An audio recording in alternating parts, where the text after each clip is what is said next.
Olá a todos. Como a Mariana explicou, eu vou falar em inglês e peço desde já desculpas pelo nível do meu inglês. So good morning. I'd like to thank Book 2.0 and Appel for the invitation. I'm here with the Armenian writer Narine Abgaryan. I'm very happy to be here with you. She was named one of Europe's most exciting authors by The Guardian. She's the author of a dozen books, such as People Who Are Always With Me, Simon, and Three Apples Fell from the Sky, and many others. Three Apples Fell from the Sky was translated into 27 languages, and it's published here in Portugal by Editorial Presença, Três Maçãs Caíram do Céu. Also here we have Helena Lucina, who will be our interpreter and help with the translation and this conversation. And I'm Madalena Sá Fernandes. I'm a Portuguese writer. My first book, Leme, was published last year by Companhia das Letras, and it's an autofiction that focuses on childhood, domestic violence, and its impact on a child and the family. The theme of Narine's work, from what I've read and understood, goes from childhood memories to the theme of family relationships, the continuity of generations, and the theme of war. The theme of war, occupies a special place in the work of Narine, for example, in her collection of short stories called To Go On Living. In these stories, she writes about the ways in which the war, being a destructive force, creates a gap between the present and the future. The stories focus in how, in the war's aftermath, the survivors work as individuals and as a community to find a way forward.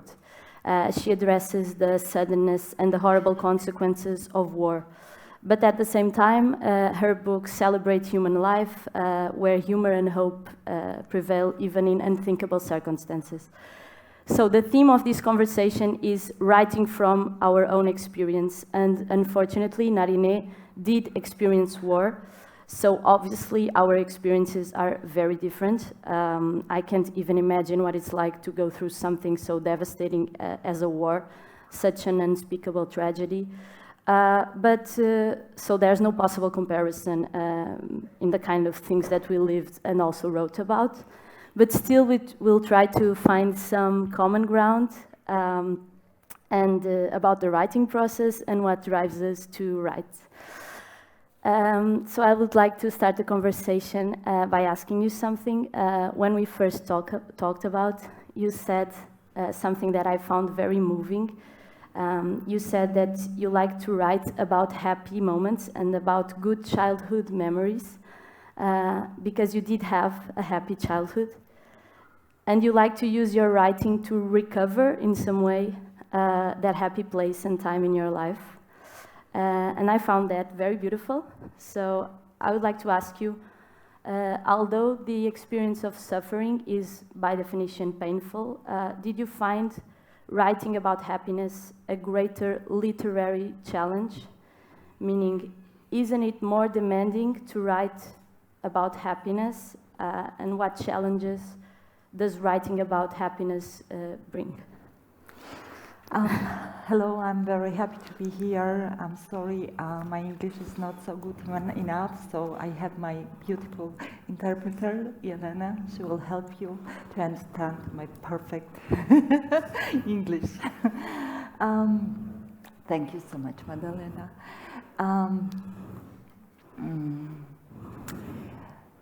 Есть вещи, о которых писать всегда очень сложно, но это не твой выбор.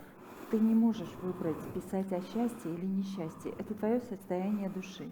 Мне кажется, то, о чем пишет писатель, это исключительно его состояние души. Я бы не сказала, что мой выбор был писать о счастливых временах. Это было то комфортное состояние, где я могла творить, наверное. И мне кажется, у каждого писателя именно такой подход к написанию, если он искренний с читателем. So this question, is it more difficult to write about happiness? There are things that are difficult to write about, but it's not the question of choice. I think that an author doesn't choose whether to write about happiness or unhappiness. It's just a state of the soul that he's in, she's in, and this is something an author writes about. They write about their souls. It's not a choice of a writer to write about happiness or unhappiness. It's just a state of their soul in which they can create. I think this is it for any author that is sincere, genuine. Okay. I thought that something that we have in common is that we have both interest in childhood and childhood memory. And from my experience in writing about childhood, so I work with memory, but remembering and memory is in a way always a form of imagination. So I would like to ask you if you agree with this and you think that childhood and our own childhood in a way is, especially is always a fiction. Смысл вопроса не понимаю. Значит, вопрос в том, что когда мы пишем о воспоминаниях, воспоминания это все-таки в том числе и воображение. Не согласны ли вы, что даже если мы пишем о наших воспоминаниях, мы все-таки пишем фикшн, или какой-то воображение? Во-первых, я бы хотела сказать одну вещь, я очень хочу, чтобы это прозвучало. Дело в том, что раз уж мы проговорили о войне, дело в том, что чаще всего про процесс войны пишется очень много, а о том, как людям жить дальше, пишется очень мало. И есть вещи, о которых люди просто должны знать. Например, Армения, когда она была в состоянии войны, девочки, которые им было 13, 14, 12 лет, когда у них формируются женские органы, после войны они просто не могли рожать. Просто потому, что стресс, тяжелое состояние психологическое влияет на здоровье людей. Я хочу, чтобы это звучало, потому что мы сейчас имеем очень много войн, и мы даже не представляем, что будет с этими людьми потом. Об этом никто не говорит. А во-вторых, естественно, воображение, наверное, самый главный фактор, который движет писателем. И даже самая автобиографическая книга, я боюсь, она откровенно на 50%. Остальное ты додумываешь. И это и есть то счастливое состояние. Мне кажется, писатель счастлив тем, что ему выписали индульгенцию. Ты можешь врать, и за это тебе ничего не будет. Мне кажется, мы с Мадаленой в этом плане очень счастливые люди. So there is one thing that I would like to make heard first, just to start. It's about war, because people write a lot about war. We hear people talk a lot about war, but we rarely hear about how do we live after the war ends. For example, in Armenia, the girls that came through puberty during the war period, the girls that had 13 or 14 years during the war, that faced fertility problems, severe fertility problems after the war because of the stress, because of the hardships they passed through. So the question for me, the main questions no one talks about, is what happens next? How do we live after it ends? And getting to the issue of imagination, yes, I would say that imagination is the main factor of writing. I used to say that the most autobiographical book is only 50% true. The rest is fruit of our imagination. And I also like to say that an author is a happy person because we can lie and don't get caught. So I think me and Madalena, we both share this happy opportunity. We are both lucky people in this sense. Yes, I agree. You were saying that writing for you was not a decision that you made, that it wasn't a choice. And I remember that Rilke, in Letters to a Young Poet, he says that the way to know if someone is a writer is precisely that, is that if you feel that you have no choice, that you need to write, that you have no alternative. So I would like to know if that's the case with you. We already know that it is, but if like some characters of your books that are trying for a way to move forward. What you just said of what happens next. I wanted to ask you if writing for you is in some way a form of move forward, and if writing is for you what happens next, or what is writing for you? Вопрос про самый конец. Самый конец в том, что действительно вы говорили, что вопрос в том, что будет после войны, и не является ли писательство для вас вот этой формой, как мы можем продолжить жить после войны? Не является ли писательство для вас также продолжением? Я бы очень хотела, чтобы писательство и вообще книги помогали людям находить какие-то решения проблем, но я поняла, что на самом деле это не так. Каждый делает свой выбор, каждый живет так, как считает нужным. Одно время мне очень сложно было писать, потому что я думала, что ну что я делаю, я просто рисую круги на воде. Это никому не поможет. А потом я подумала, что ну рисовали круги до меня и рисовали круги после меня, значит это тоже кому-то нужно. Моя бабушка в свое время говорила, если закрывается одна дверь, то обязательно открывается другая. У тебя выбор: стоять перед закрытой дверью или искать ту открытую.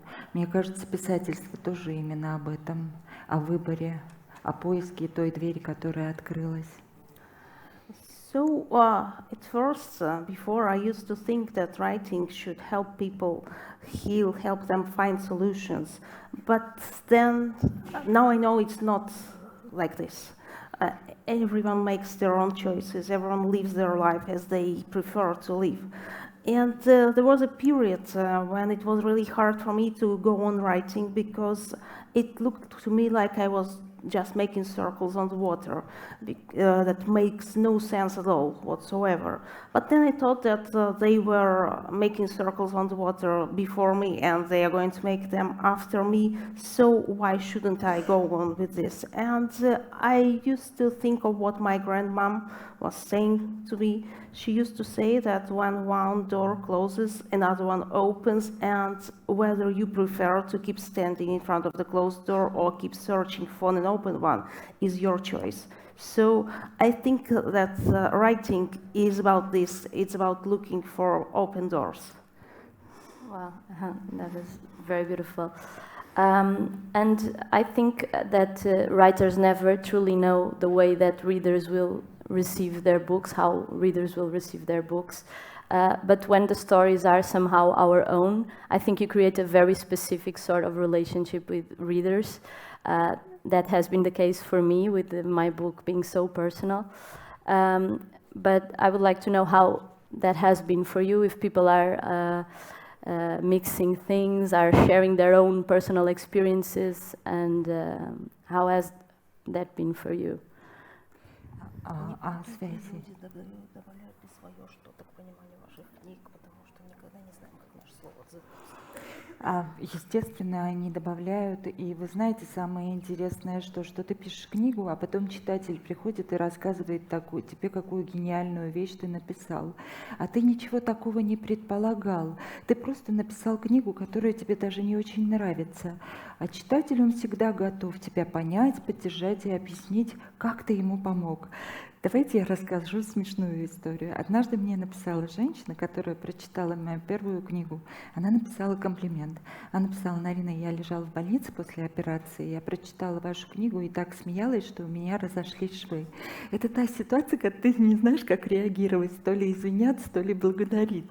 Но я ей сказала, что я очень сожалею. Она сказала: вы что, вы меня вылечили, швы — это ерунда, и их заново поставили. Так что вот как-то вот так мы и живем. Yes, sure. Everyone brings in something of their own, something personal to their understanding of my books. Sometimes a reader comes to me and they say, what a genius book I have written, and I don't even like it that much. So yes, this happens, and just let me share a funny story that once happened to me when my first book was published. a lady wrote to me and she told me, "Thank you very much, Narine. I was at the hospital after the surgery and I was reading your book and I laughed so hard that my stitches went out. So, and I didn't know how to react to that, whether should I thank her or to ask for forgiveness. So, but she said, never mind, you cured me, the stitches, it's no problem. Time is over. Yeah, our time is over. That's very nice. I would like to talk a little bit more about writing and healing, if that's a way of healing or not, but for some other time. Thank you very much. Thank you, Madalena. Thank you so much. It was very nice. And thank you, all. Yelena. Thanks, all of you. We can go, right? Мы выйдем, правильно?